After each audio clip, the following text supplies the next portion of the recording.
725-278. Last call, 725-278. This will be the one ticket we didn't sell. Let's try 725-233. Here's a winner.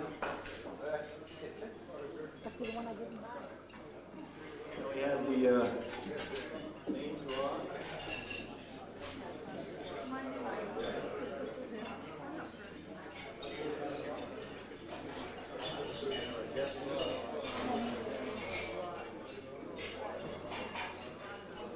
The winner of name draw is Dan Jealous. Once again. Congratulations. And finally, for the Ace of Spades card draw, we have ticket number 725-164. 725-164. I got it right now. How many cards are there? 50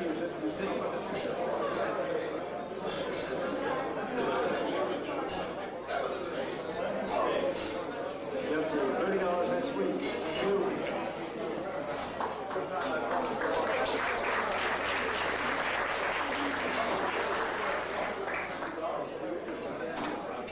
Thank you.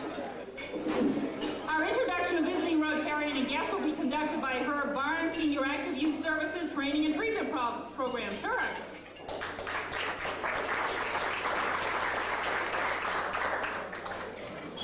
Moving right along, and a very busy day. We have two Rotarians who brought three guests. Two guests of Roxanne Cole. The first one is Pandora Lacasse. If you would please stand up and remain standing, we'll greet you when we speak to the other two. Thank you. Were Pandora a Rotarian, her classification would be artist. Roxanne's other guest is Jim Keel, who, as we've known many times, Jim, thank you. His classification would be mediator. And guest of Mark Perkins here is Barbara Keltana, who is from Yarmouth and would be classified as advertising account executive. Thanks, folks, for coming to work. And we now have an unusually distinguished group of visiting Rotarians. And we'll start with ask you all to please stand, and will you please, in spite of your enormous dedication to applaud for everyone, will you please withhold the applause and give a real rotary round of applause at the end. So please let's have first Ellen Labrie, who is from Portsmouth, District Chair and Board Member of Polio Club. Barbara Labrie. Barbara, you also used to run that very interesting nursing program, I think. Yeah. We've had you speak here before. Nice to see you again. And Jim Labrie, who's traveling with his famous wife. Jim, of course, is the past district governor. Hey, you guys are supposed to stay standing. We also have Ray Farrell from Brunswick, who is the past secretary. Thanks, Ray. No pointing yet. Bob Morton, who's from Portsmouth, New Hampshire. Bill, just give a classification. Bill Meyer, who's from Essex Junction, Vermont. Thank you. And we have Elias Thomas, who's district governor-elect. Thank you. And last but not least, our present district governor, Mike McGovern from South Portland, Cape Elizabeth.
Beth, and to Sarah, and also Tom Churchill accompanying Peggy Wester on the piano. What a nice surprise. But I think Sarah forgot it's the birthday draw. Come on down, Sarah. We have May birthdays, and these people were born in the month of May, and they are Deb Baruch on the 1st. Peter Hart, please stand when I call your name. Peter Hart on the 3rd. Bill Levitt on the 5th. Lois Carlson on the 5th. Aaron Rue the 5th. Bill Blount the 7th. Joe Dagan the 9th. Bill Ross the 12th. Pete Barnard the 16th. Howie Herodes the 17th. Tom Sukley the 17th. Kenny Armstrong the 18th. Don Zillman the 19th. John Young the 22nd. Jim McChesney the 24th. Let's hit it, maestro. Happy birthday to you. Happy birthday to you. Happy birthday, dear Rotarians. Happy birthday to you. The winner of the May birthday drawing is Don Zillman. Don here? Oh, Don's lost. Well, happy birthday to all of you. Okay, I'd like to welcome back and ask to stand, please, Don Johnson. He's been away from the club for a few months. Don, welcome back.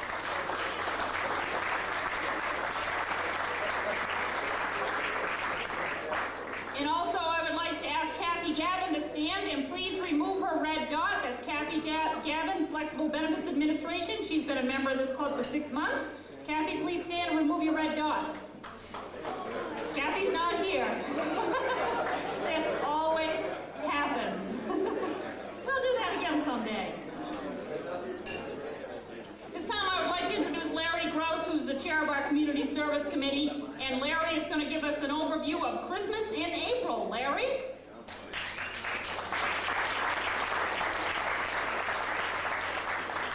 Thank you, President Roxanne. Well, the Sunshine Song was very appropriate. Last Saturday, we had 7 Rotarians that were involved on a wonderfully rewarding, for some of us, project rehabilitating a fairly dilapidated house in Portland as a part of the citywide Christmas in April project.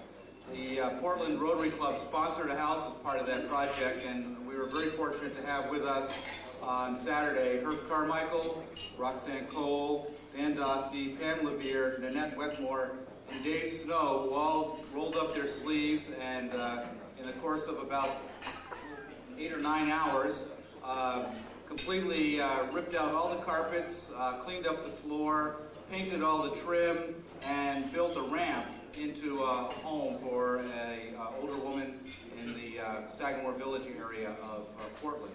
It was a great day, very rewarding, and very challenging for the folks who did it. We also had the help of some students from the Catherine McCauley High School who did some community service work. A very challenging day, and I really appreciate all the time that all of them put in to make the house look as good as it did. You wouldn't have recognized it from before and after.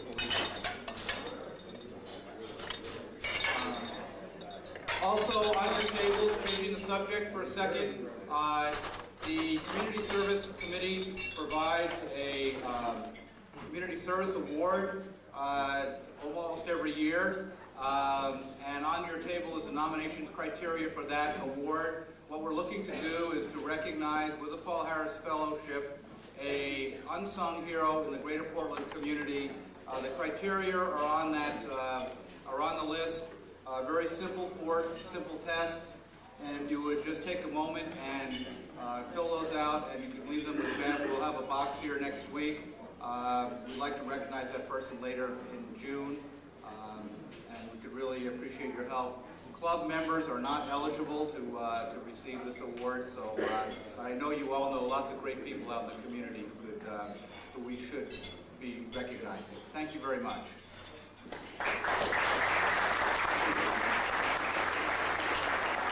Thank you, Larry. I think Larry might have missed George Crockett's name. George Crockett was there. And I was there raking leaves with George, so I can tell you that. We also painted shutters. But you know, I'm going to give you a little personal perspective. You've heard from the head of the Community Service Committee. I'm going to give you a perspective of somebody who doesn't do this sort of thing every day. I would like to really paint a picture of the day from the perspective of 3 volunteers And I would like to ask them to stand up. That's Nanette Wetmore, Pam LeBaire, and Dan Dostey. Please stand up. Give them a hand.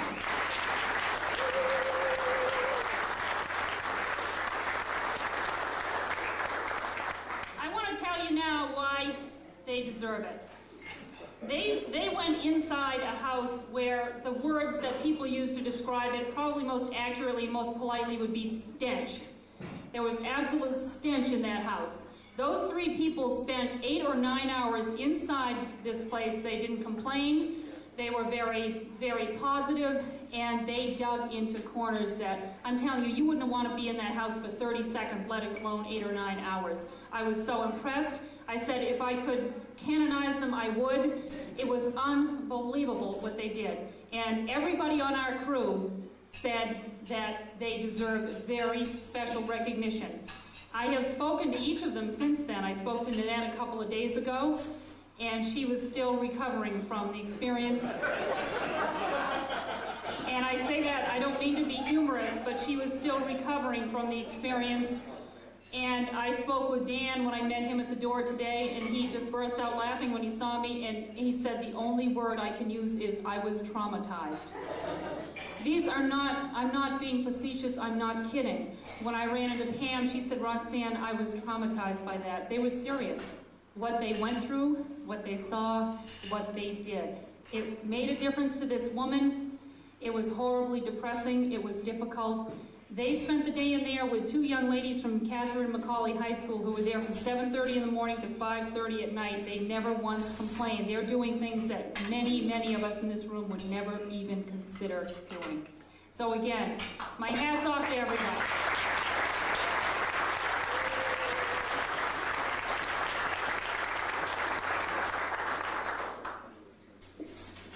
So you heard from a social worker, then you heard from a commercial real estate person, and everyone's got a different spin on the day.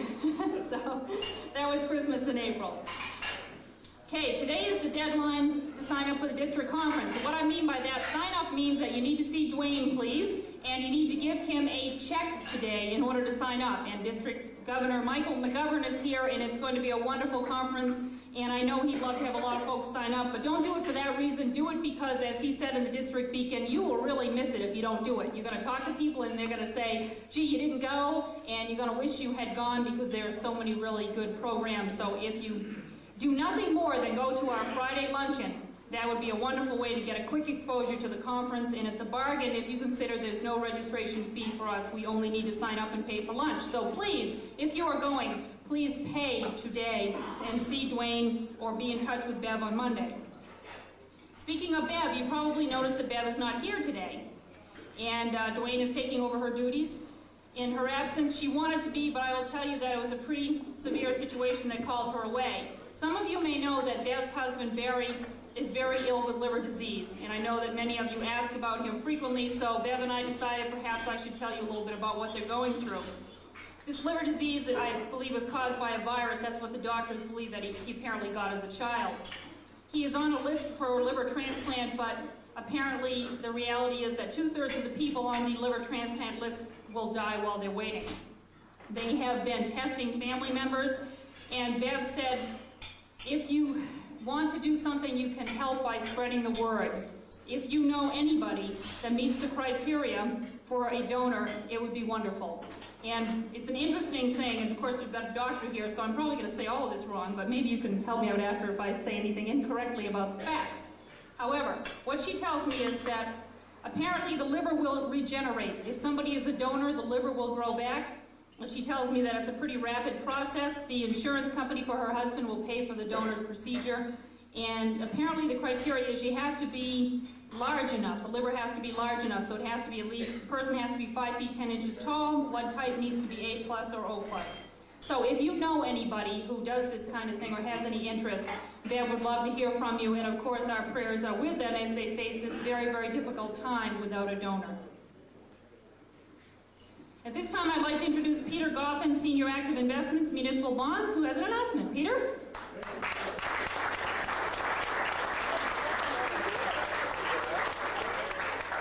Thank you, President Roxanne. Before I give my announcement, just a reminder, committee preference sheets are in the mail. If you haven't received one, please see me after the meeting and I will make sure that I know what you would like to do. Last year, can you hear me? Yeah. Okay. Last year when Roxanne and I went through the committee preference sheets, as I remember, Roxanne, about half the members of the club never returned one. So I would like to get pretty close to 100% of the members returning the committee preference sheets so that you get to do what you want to do and we'll have a great year next year. Speaking of great years next year, we have a wonderful district governor, Elias Thomas, who you saw up here singing. Elias, do you have your socks on today? Yes. It's a tradition, April 1st, he takes them off of the air, I've heard. But, With out of respect to Roxanne. but Elias has reserved 2,500 seats at the Portland Sea Dogs game on Sunday, August 13th. He is titled today, Take a Swing, or Rotary Takes a Swing at Homelessness. The Sea Dogs have agreed to share half of the proceeds of ticket sales with the Rotary District that we will then distribute to some homeless group or groups that Elias, last I knew, was not decided on yet. But we have tickets, I have tickets, I can get more tickets. Elias has reserved 2,500, he can get 1,000 more. And I'll tell you more about this in coming weeks. But we do need to know by June 23rd, is that what I remember? June 30th. June 30th. How many people are going to be coming from our club? Or Little League teams or whatever. Thank you, Roxanne.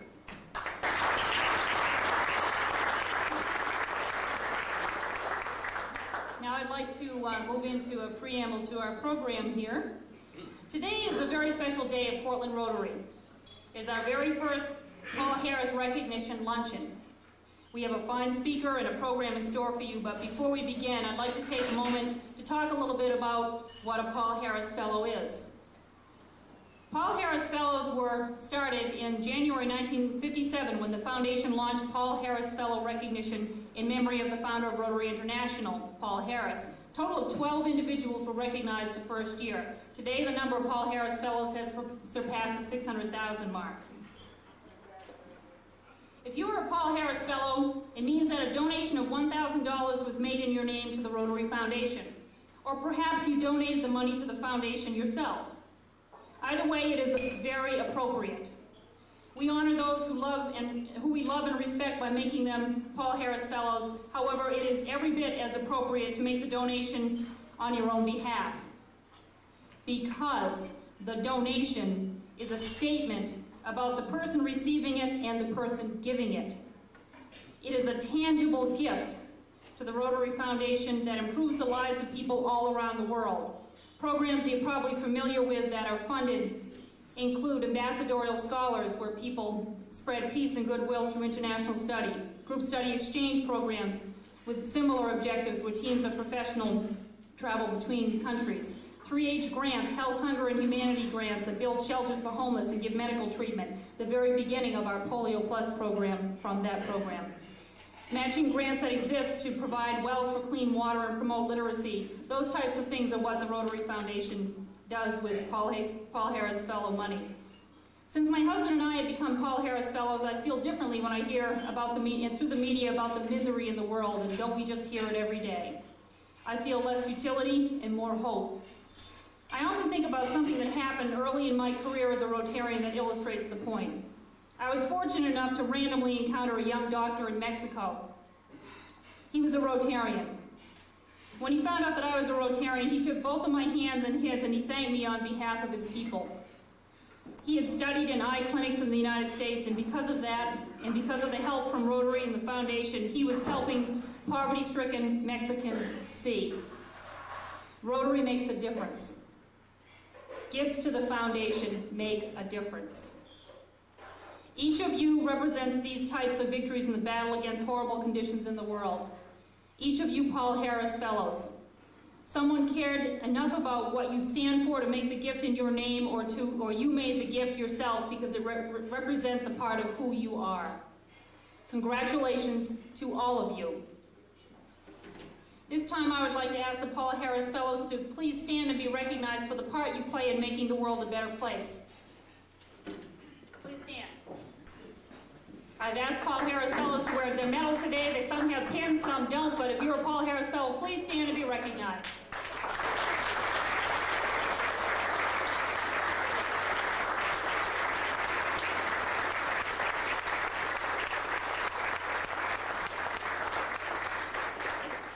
Now I'd like to thank Harry Sawyer, of all people.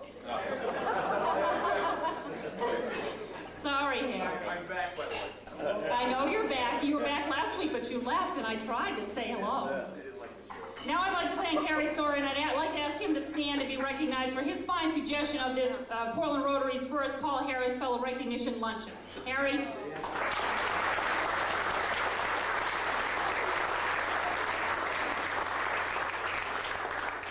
Harry approached me with this fine idea and said, how come we never see our Paul Harris Fellows? We never let them know how great the program is, and they never get to wear their medals, and I think we ought to have a luncheon to recognize them. So thank you, Harry. And Harry, no, I'm not going to fine you like I usually do. Appreciate that. This time it is my pleasure to introduce District Governor Michael McGovern. But before I turn the mic over to Mike, I'd like to announce that Portland Rotary is well on our way to raising the $14,000 goal that District Governor Mike set out for us this year for our foundation giving. With 2 months left in the Rotary year, Portland Rotary has raised $11,000 for the foundation. So with $3,000 left, Mike, we're closing in on it. Without further ado, District Governor Michael McGovern.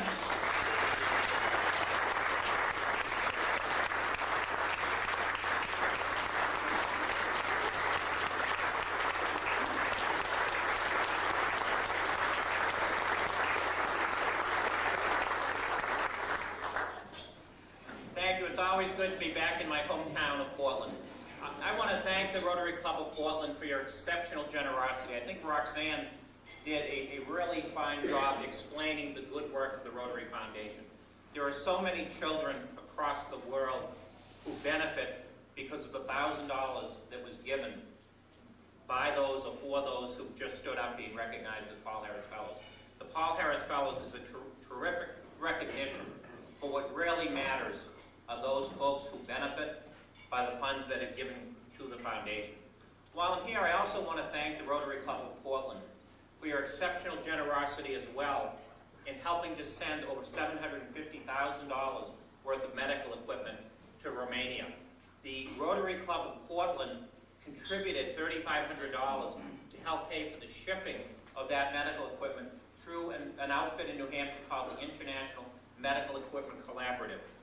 That money was used primarily to ship dialysis machines, but also a host of all sorts of other medical equipment. So when you leave this meeting, you can all feel very proud of all your support of the Rotary Foundation, but you can also think of those folks as well in Romania who have been helped by your generosity. It is on their behalf that I thank you, as well as all of those who are supported by the Rotary Foundation. Thank you.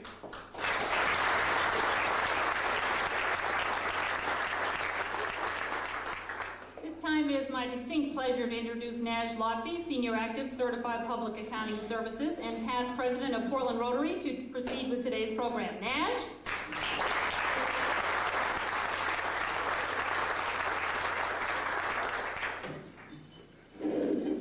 Thank you, President Roxanne. Can you all hear me all right? Yep. In a few moments, I'm going to introduce the speaker, but I wanted to take just a few moments before that to say something about polio, and I also want to pay tribute to a very special man. You know, the Polio Plus campaign is the most ambitious program that was ever undertaken by Rotary International. And just imagine a world without polio. I'm proud to be a Rotarian, and I think that every one of you are also proud to be a Rotarian for what you've done and what you continue to do. Back in 1987, when Pete Barnard was the outgoing president of our club, I feel like I was in the right place at the right time. For some reason, he chose me to be chairman of the Polio Plus campaign and saw to it we had a very good committee to support me. And the club and the members were all very, very responsive to that effort to get the Polio Plus campaign going. The members of this club contributed close to $86,000. Now at that time, that was enough to purchase vaccine to immunize 358,000 children. To put that into perspective, that's like 5 times the population of Portland, and it was equivalent to about $1,700 per member of our club at that time. And you did that, but you didn't stop there either.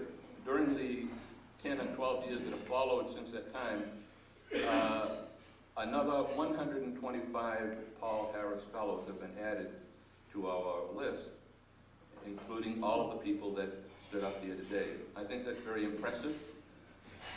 You know, during the last 10 years, polio, the incidence of polio has declined about 90%. But we're not finished. There is still work to be done. But I think from everything I read now, you see more and more organizations recognizing that that the Rotary really was the driving force behind that. And so contributions are being made by other organizations, but that doesn't mean that we should sit back and let that happen. It's our responsibility, and we really need to see it through. I mentioned that I wanted to pay tribute to one person, one man. Well, back again when Pete Barnard asked me to be chairman, I did some research about polio and the Polio Plus campaign, and I learned that a man who was a consultant to Rotary International, the man who developed the oral polio vaccine, Dr. Albert D. Sabin, and you'll see a picture of him on your tables, is the man that I want to pay tribute to. I looked him up. He lived in Washington, D.C. I called him on the phone. Believe it or not, I didn't get a recording. He answered the phone himself. And it was just delightful to speak with him. I called him on a couple of occasions, and he gave me a lot of inspiration, which I think really helped me work with my committee and to do the job. I'd like to tell you a little bit more about Dr. Sabin. He's best known, of course, for his development of the role of the polio vaccine, but he's done many other things in medicine. He was born in Russia in 1906, came to the United States at age 15 with his family, learned to speak English, was an honor student in high school, graduated, and went on at age 19 to New York University, where he intended to become a dentist. But it wasn't long after he was there that his professor noticed that he had a great interest in bacteriology and did a great amount of research. And so he urged him to go on and pursue medicine, which he did. In 1928, he received a degree in science. In 1931, he got his degree in medicine. And it was in that year that New York City had a huge epidemic of polio. And so Dr. Sabin was urged to begin his research on that, and he did, and he continued that for about 30 years. Now, that wasn't all he did during that 30-year period, but it was 30 years later in 1960 when he developed the oral polio vaccine. Much of his career was devoted to childhood diseases, and along the way he also became a citizen of the United States, and he joined the U.S. Army in World War II in the Medical Corps, and he traveled worldwide dealing with tropical diseases and other illnesses that were really plaguing our military men. And for that work, he was, in that regard, he was given the Legion of Merit. It's been estimated that nearly 2 billion have received the vaccine since it was developed. In 1985, the Rotary International presented Dr. Sabin with the Rotary's Award for Worldwide Understanding. And in his acceptance speech, he challenged Rotary. And I quote you, he said, "My impatience is aggravated by the realization that for each day that passes without action, more than another 1,000 children are crippled by polio." Shortly after that, in 1986-87, polio embarked on the Polio Plus campaign. Dr. Sabin died in 1993, and because of his great work and contributions to the military, both as a civilian and while he was in the military, he was buried in Arlington National Cemetery. I've given a lot of thought to Dr. Sabin, and I've always felt very good about him, and somehow I wanted him to be a permanent member of our club in some way. And so I have made a contribution to the Rotary Foundation on his behalf to make him a Paul Harris Fellow of the Portland Rotary Club.